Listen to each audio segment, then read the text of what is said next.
analogy of life too.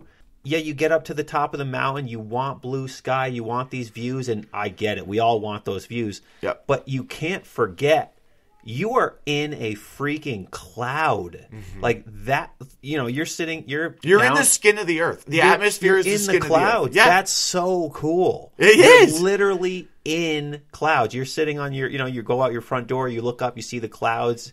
Don't forget that in those moments when you're on those summits and you have no views, that you are standing in a cloud, and that is cool in and of itself. It really is. And I hope, and when I wrote this piece, I put wrote the piece about Father Allen. It's on, if you want to look on my Facebook or on, the backcountry group, I posted it because I wanted everyone to know why I was doing this. And I kind of went into hiking my first high peak at 9, talking about Father Allen, so on and so forth. But the reason I posted it and the reason I had the confidence to do it was if I inspired one person to do something that they love and to do it to the fullest extent, then this whole journey has meant the world to me. Just one person, only one. And it's to tell people that if you do something that you love, you're going to be great at it. It could be basket weaving. But if you do basket weaving great, you're the best basket weaver out there. And there's no shame in what you love. Just do what you love. And if you do what you love, you're going to do it great. Absolutely. It's beautiful. I want to add, so now we've kind of gotten to the end of our journey, or my journey, I should say. Or our journey. No, this is a journey together. It's not mine. We're all here. You're right. When I finished, I came home and it was almost, the Patriots were on and Tom Brady was on after that, now being with the Bucks, but that's okay. Now I have the Buctriots. I've got two teams. I thought I was going to be super amped and can't wait to watch this and all of that. I was really at peace. I kind of just sat down and was wow, that was incredible. This 9 weeks was the best 9 weeks of my life. And then it kind of hit me now what? And I knew now what before that. I knew I was going to do, I think it was Colden and Marshall, when I got done, I was okay, I need to figure out what I'm going to do next. And what I am going to do next, and I'll share that with everybody, is I'm going to do the Northeast 115, and my goal is to finish by next September. I think I can do that. I've done the 46 now, and I did that in 9 weeks, but by knowing how to train and knowing how to group things together now, I'm going to have a whole winter, because now I'm going to be stewing about what I'm going to do next to plan out. Because I don't know much about the whites, and I'm hoping to have some people help me out about that and how to group them together. But I know I can do it all next year. But, it was I got to wait all the way till next year. And it was really, I had a hard time the past week and a half or so. I needed a break. My body needed a break just because of everything I've done. And I accepted that. But at the same time, I was really sad that this journey was over. But I looked at it as, okay, maybe it's, it's not over. But I guess I just needed one more thing. And I'm going to, this is the first time anyone's hearing this, so you're going to get this first. Great. Tomorrow, after we leave here. Yes, tomorrow. As I told you, as when I was packing here, I was packing to do something. I needed to do one more thing to kind of I needed to do one more challenge, but not have it be a challenge that was going to last over a time period. I needed to do it in one day. So then it was just done. And then this winter, I'm taking the winter off of coaching, and I'm going to do some backcountry skiing and do a bunch of hiking to train for the white, so I can do them faster and get them done quicker. But I needed to do one more barefoot thing. My feet are screaming. So I'm going to do the Saranac 6'er Ultra tomorrow. I'm thinking of starting at 2 a.m. I don't know.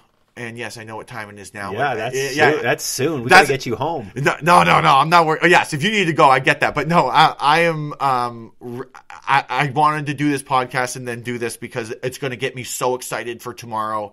and what I'm going to do tomorrow. So I'm going to do that whole thing tomorrow, or God willing.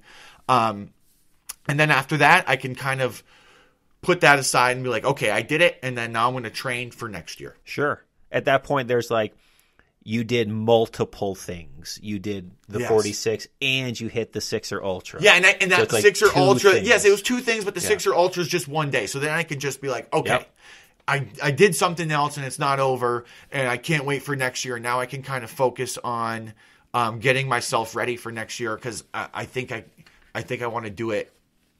I want to work on technique and how to get faster. So, because, the whites are 5.5 hours away. So when I go there, I want to do as many as I can. Sure. My goal is like, 12 a weekend. That's 4 weekends. I'll have them done. Sure.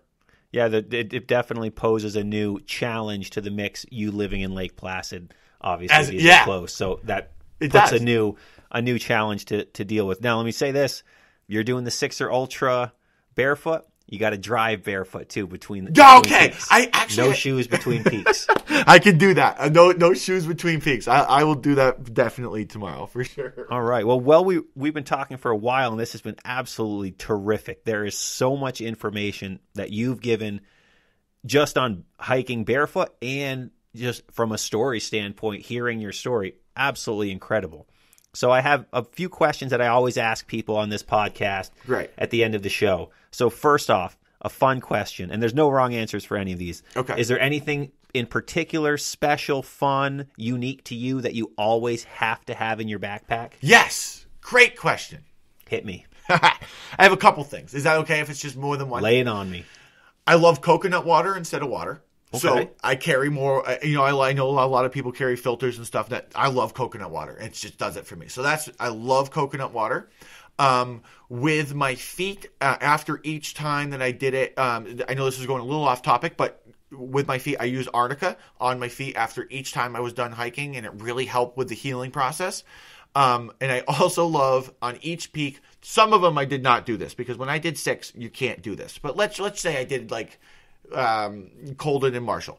I would bring a different IPA, and I know this sounds crazy, but I love octopus, so I get canned octopus, and I would have an IPA and octopus on the top of the peak. So yeah, it's probably quirky and a little weird, but that's how I did it. That's the question, though, so that's great. So now you grew up near the Adirondacks, near Plattsburgh, and now you live right in the heart of the Adirondacks, less than a mile from my house where we're sitting right now. So what makes this a unique place in your mind, and what makes these mountains so unique? Great question. I've hiked, I've been to Switzerland, I've been to Chile, Austria, Colorado. I've hiked all around there. Not saying like I went and did like anything intense there. I just have hiked there. But there's something special about these mountains. There's something special about the way the trails are. A lot of the times, you're doing switchbacks and things like that. These trails, and the way, I'll go to the physical part. These trails, they go straight up the mountain. You're going from the bottom and you're going to the top. And the fact that they're so remote, where you got to have a big walk in before you even start, I think is super unique and really cool. I love the forest that's around them, the leaves and all of that. But I think the biggest thing for me is the way I feel when I'm in them. I know that I'm going to go do, some other challenges, but nothing will make me feel like I do when I do the high peaks. So I'll always use them as my trainer and my meditation. Awesome. And my final question, why do you hike? And in particular for you, why do you hike without your boots on? What's the bigger picture? I don't know. Maybe that's meant to be seen. We may have to do a second episode after next year. But well, you're right down the street, so we can make that happen. That sounds great. Honestly, I'm just going to leave it at that. I don't know yet. Sure. I love it. To be continued. All right, cool. So where can people find you online? Just Joseph Klaus. That's me. It's Klaus is spelled Clauss. It's like Santa Claus with 2 S's. And I would love anybody that wants to follow this journey, because I'm going to continue posting. Well, I'm going to post tomorrow, being as I have a challenge, and then I'm going to post throughout the winter as how I'm training for next year, because I want to really do something big next year. All right. Well, there you have it, folks. A Barefoot 46'er story. Truly wild stuff. And my feet hurt just listening to Joseph talk about this, but he is clearly much tougher than I could ever be. I don't know. I think once you try, all you have to do is do it. If you start doing it, you're going to love it too. Well, we'll wrap things up right there, but thank you to Dr. Joseph Klaus for stopping by the 46 of 46 podcast studio to chat and tell us his incredibly unique and amazing journey to become an Adirondack 46'er. Thanks for listening to this podcast, and if you like the show, please leave a rating and a review wherever you're listening, and then check back next Friday for new mountains, new stories, new guests, and new episodes here on the 46 of 46 podcast. Remember to always leave no trace, do the rock walk, and if you carry it in, carry it out, and never drive your Jeep into Marcy Dam. See you on the trails.